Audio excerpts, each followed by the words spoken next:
LinkedIn believes B2B marketing can be B2 brilliant, B2 bold, and B2 breakthrough. How? With a platform purpose-built to make B2B marketing mean more for your business. A platform with tools to help you build better relationships with your key customers, to boost your buyer's journey while building your brand. A platform with trusted data and lead generation you need to beat your KPIs, drive ROI, and stand out amongst the competition. And with the targeting tools on LinkedIn, you can reach your precise audience right down to their job title, company name, location, and more to make sure your ads are always seen by those who matter. So let's get ready to B2 boldly go where no marketer has gone before, because LinkedIn is where B2B is everything it can be. Rethink your B2B marketing ads and get $100 credit on your next campaign. Go to linkedin.com/MPN to claim your credit. That's linkedin.com/MPN. Terms and conditions apply. Entrepreneurs Enigma is a podcast for the ups and downs of entrepreneurship. It's got the wins and the fails that we all face being entrepreneurs, and how we learn from adversity. Every week I talk to a different entrepreneur with a story to tell. I'm Seth Goldstein. Come with me on the journey. This is Entrepreneurs Enigma. Let's get started.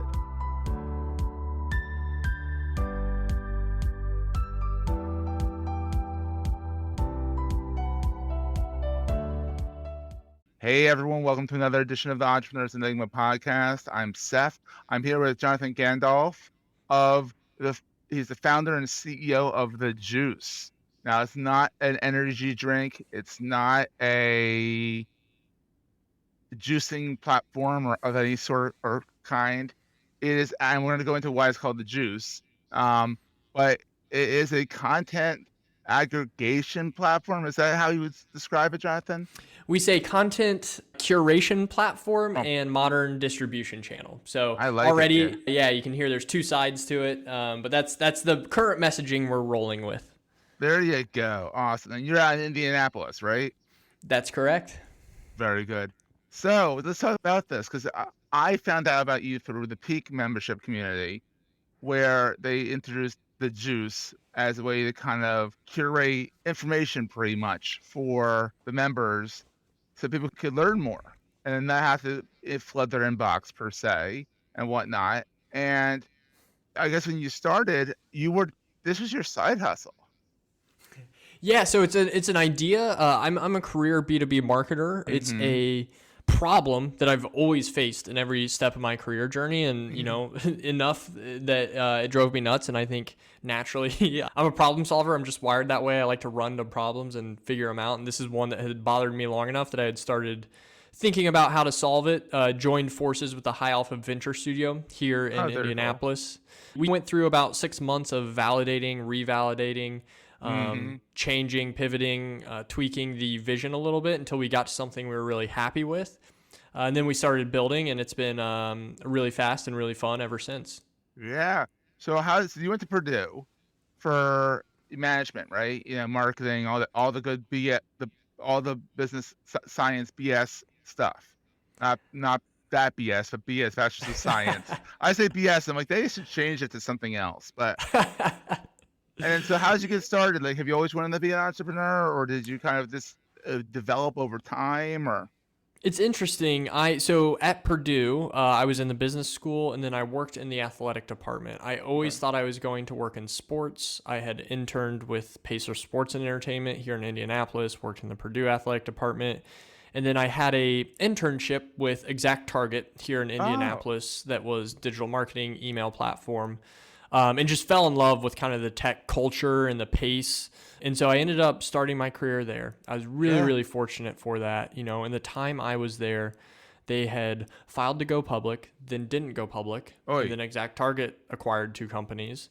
And then ExactTarget went public. And then ExactTarget was acquired by Salesforce. And I was just kind of looking around like, man, this real world thing sure is crazy. Not realizing how unique that was. So I stayed with Salesforce for a bit. I really enjoyed the role and the growth. I had another side project that became too real, too fast. And It sounds crazy to say out loud, but I left Salesforce to start a craft brewery with 3 of my friends. We're going to take a quick break, hear from our sponsors, and get right back to the show. LinkedIn believes B2B marketing can be B2 brilliant, B2 Bold, and B2 Breakthrough. How? With a platform purpose-built to make B2B marketing mean more for your business. A platform with tools to help you build better relationships with your key customers, to boost your buyer's journey while building your brand. A platform with trusted data and lead generation you need to beat your KPIs, drive ROI, and stand out amongst the competition. And with the targeting tools on LinkedIn, you can reach your precise audience right down to their job title, company name, location, and more to make sure your ads are always seen by those who matter. So let's get ready to be too boldly go where no marketer has gone before, because LinkedIn is where B2B is everything it can be. Rethink your B2B marketing ads and get $100 credit on your next campaign. Go to linkedin.com/MPN to claim your credit. That's linkedin.com/MPN. Terms and conditions apply. Wow, that sounds like fun. I mean, you're young. Why not? Yeah. You're young. I mean, that's the whole idea. I mean, if you want me to ask, I mean, you graduated in 2012, so you're a lot younger than I am. I graduated in 2004, so. All right. But you do this stuff when you're young, when you don't have necessarily the commitments and the ropes tying you down. Exactly. It was a really interesting opportunity. I'd always thought maybe I'd go back and get an MBA at some point, and now I make the terrible joke that was my MBA. But it was truly like, it was insert laugh track there. It was truly, the best way for me to learn. I learn by doing, I think. And at that stage at a craft brewery, marketing was my role, but it was marketing, ops, finance, sales, bartending, bathroom cleaning, events. Hops, not just ops, but hops. Yes, exactly. Yeah, we got all the jokes here. I like it. So I just learned so much in such a condensed timeline. I was there 4 years, took it from 0 to about 10 million in annual revenue, to almost 50 employees, and then just didn't want to make a career of the beer industry. So I left business. Yes, very. Yeah. So I left the day-to-day of the business and jumped back into software here in Indianapolis at Springbuck, healthcare analytics platform. Ooh, yeah. Led marketing and sales dev there. And then that's when, about 2 years into that, started to get this itch to solve this B2B problem that I had faced every step of my journey. What is that problem that people are facing? Yeah, so there is just too much B2B content, right? But that is not a lot. But that's not unique to B2B content. You could make an argument that there's too much music in the world. There are too many movies in the world. There's too many cars for sale in the world. But everything else we do as consumers is curated for us. If you're looking for a car, you open up AutoTrader or Cars.com, and with a few selections, the right car is going to be curated for you. If you're looking for real estate, if you're looking for music, Spotify, Netflix, for movies, the list goes on and on. Everything for us as consumers is curated. Mm-hmm. But and I say we because this is what I did as a B2B marketer, and it was frustrating. We put content on our website, and then we force people through experiences that we ourselves don't enjoy, whether that's gated content or clicks and ads and things like that. But we put it on our website and expect people to come find us. Mm-hmm. It's the same way we used to sell cars, right? You'd park a car in your front yard, you put a for sale sign on it, and you hope the right traffic drives by. That's what we're doing with B2B content, right? And that playbook just hasn't changed in 15, now maybe even 20 years. So we've built a platform. It's cliche. I know everybody says they're like something for something else, especially in the B2B space. But we really want to be like Spotify for B2B content, or even more broadly for your professional resources. So whether you want to do professional development, research trends, research competitors, make a purchasing decision, you can come to our platform and search more broadly than you can by just going to a brand's website. I personally used it. Like I said, I belong to the Peak community. I've jumped in there. I've actually added a few things myself that I found, and that's awesome. That I've used and stuff like that. And it's really user friendly, very appealing to find that document that you just need to read real fast.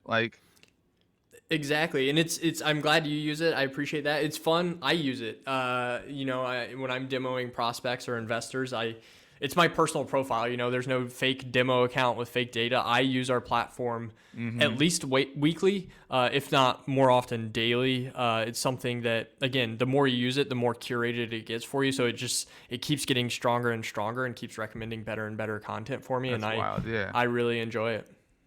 It's great. So here's a question. What's the best thing about being an entrepreneur? Because you've done the in-house, you've done the, entrepreneur stuff as well. What's the best thing about being an entrepreneur? I love the early stage because every decision, every conversation, every action has consequence. You hope most of the time that consequence is positive, but sometimes, it's not. And that's okay too. But I'm very personally have a bias towards action. It's I would rather just try and be wrong or fall on my face than sit around and do nothing. So, and that's what you have to do in the early stage. You have to make decisions. Things can't just die on the vine. You make decisions, you do, and then you learn. And I love that pace. I love that learning element. And I just love the kind of the tangible nature of the decision making at this stage. That's great. I mean, that really highlights the benefits. Now, on the other side, what's the scariest thing? The reality of everything that I just said. I think the scariest thing, I can tell you now in my seat as kind of founder and CEO, is the emotional toll that comes with managing your employees. Yeah. I remember I talked to one of my colleagues who had become a founder and CEO at another business, and before I was doing this, and he said, the work you do as a CEO, it's not any more intellectually challenging than what you do as a director, as a VP at a larger company. It's still hard work. There's still a lot of it, but it's not any more difficult or harder.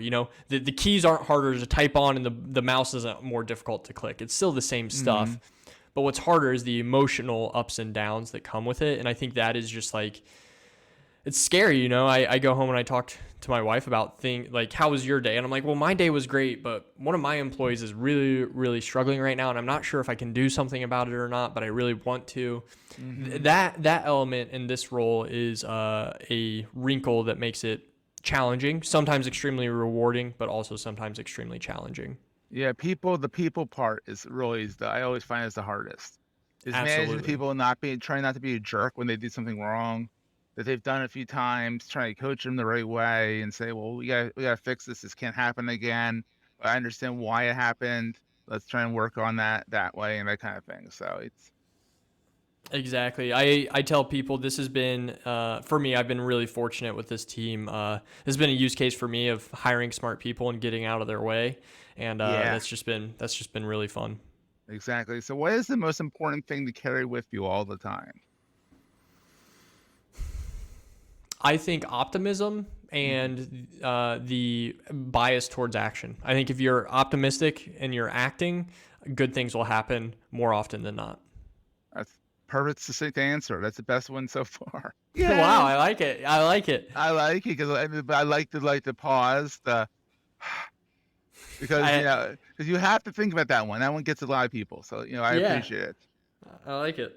So Jonthan, where can people find you online? Where's your hangout spot? Where's your watering hole? app.thejuicehq.com. That's kind of tongue in cheek, but also kind of serious. I'm on Twitter, JD Gandolf. That's probably the most active social channel for me.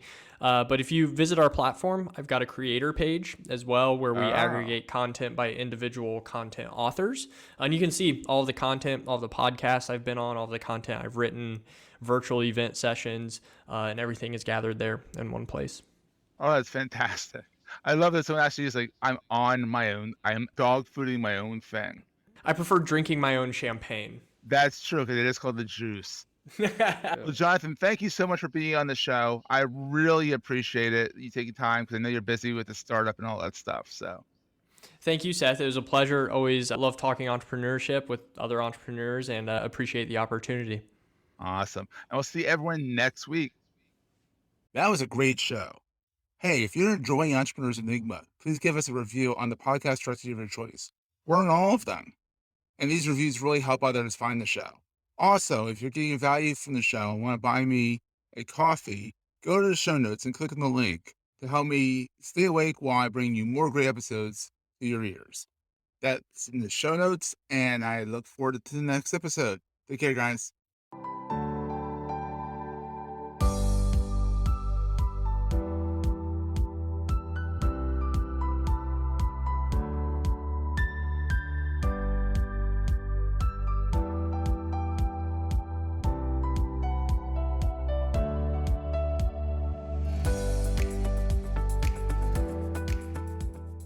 Goldstein Media hopes you have enjoyed this episode. This podcast is one of the many great shows on the MPN Marketing Podcast Network. This podcast is coming to you on MPN, the Marketing Podcast Network. There's another show on MPN you might enjoy as well. I'm Jamie Lieberman, host of the Unbusiness Podcast. In each episode, we talk about the issues that face every entrepreneur where business and legal strategy intersect. Subscribe to the Unbusiness Podcast today. It'll make your business that much smarter. Just visit #legal.com or search for the Unbusiness Podcast wherever you get your podcasts. This podcast is heard along the Marketing Podcast Network. For more great marketing podcasts, visit marketingpodcasts.net.